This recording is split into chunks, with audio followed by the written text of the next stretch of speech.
Hari ini, 18 April 2022, saya memutuskan untuk mengundurkan diri sebagai pengurus dan kader PSI.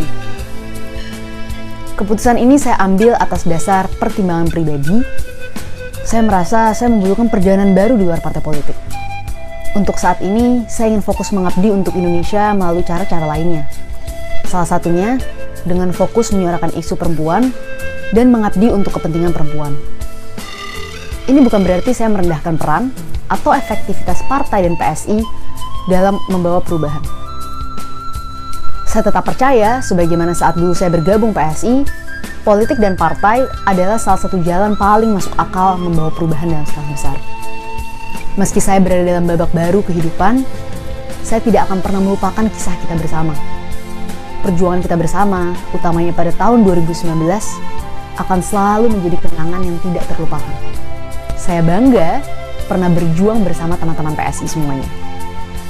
Doa terbaik saya selalu mengiringi PSI dan berharap dalam pemilu 2024 nanti saya bisa melihat wajah-wajah PSI di dalam DPR. Terima kasih. Salam solidaritas. Wassalamualaikum warahmatullahi wabarakatuh. Sis Samara yang kami semua sayangi, terima kasih untuk 7 tahun persahabatan dan perjuangan yang hebat bersama-sama di PSI. Saya dan juga bro dan sis lainnya memahami keputusan sis Sam untuk mundur, sebagaimana kami juga memahami keputusan sis Dara Nasution untuk berkarir di Facebook. Saya ingat betul ketika sis Sam memutuskan untuk bergabung di PSI, usia sis masih belia sekali, ketika itu baru 21 tahun. Bahkan belum selesai kuliahnya di Universitas Paramadina. Tentulah sis membutuhkan pengalaman lain di luar politik agar pengetahuan dan skill hidupnya sis Samara semakin paripurna. Selagi masih muda sis, kejarlah pengalaman dan pengetahuan seluas-luasnya dan sebanyak-banyaknya. Agar kelak ketika pengalaman dan pengetahuan sis Samara semakin bertambah dan bertumbuh, tentu akan jauh lebih matang dan lebih jago dalam mengarungi dunia politik. Seperti sis Samara ketahui, PSI ini adalah rumah perjuangan.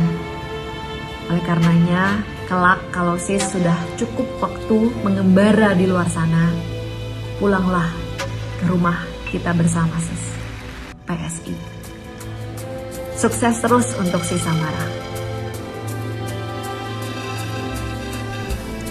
Selama 5 tahun sebagai Ketua DPP, per hari ini 18 April 2022, saya memutuskan untuk mengundurkan diri sebagai pengurus dan kader PSI, kata Samara dalam pernyataannya.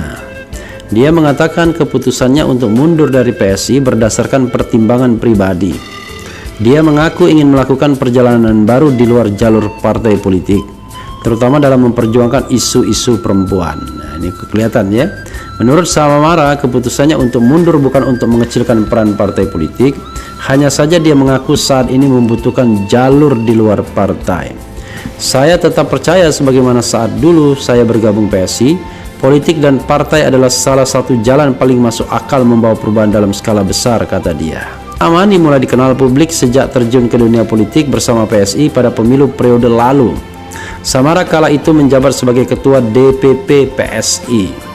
Menjelang pemilu 2019, Samara semakin vokal di kancah politik Indonesia berkat perannya sebagai salah satu juru bicara pasangan Joko Widodo dan Ma'ruf Amin di Pilpres 2019. Samara belakangan lebih banyak menghabiskan waktunya di Amerika Serikat sejak berkuliah di New York University. Dia menjalani studi master melalui beasiswa Fulbright di bidang Public Policy dan Media Studies.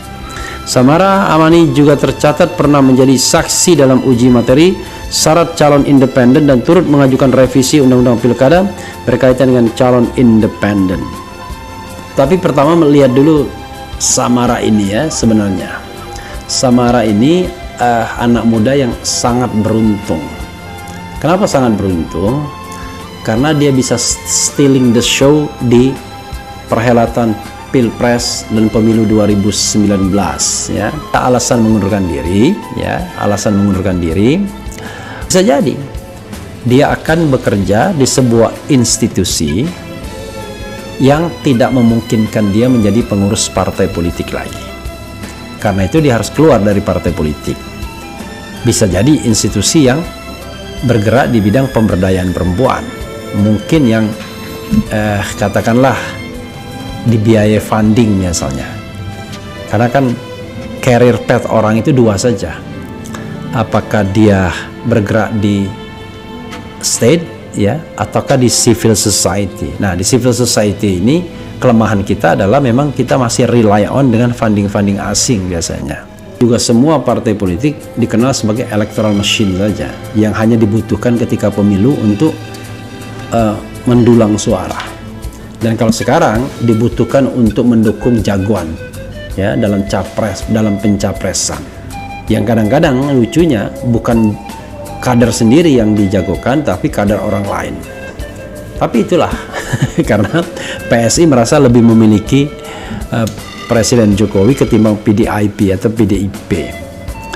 Sebagai contoh, Grace Natali misalnya, dia punya brand dan tempat bergabung dengan medianya sudah ada, Cokro TV misalnya.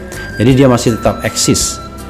PSI, partai yang mendukung kekuasaan, yang bisa dikatakan ini partai dalam tanda kutip ya, selingkuhannya Presiden Jokowi. Secara faktual, Presiden Jokowi adalah kader PDIP. Tapi secara faktual pula dia lebih dekat dengan PSI sepertinya. Makanya saya katakan dalam tanda kutip sekali lagi, quote unquote, ini partai selingkuhannya Presiden Jokowi. Jangan-jangan nanti Presiden Jokowi ditawarin pula menjadi ketua Dewan Pembina atau ketua umum PSI.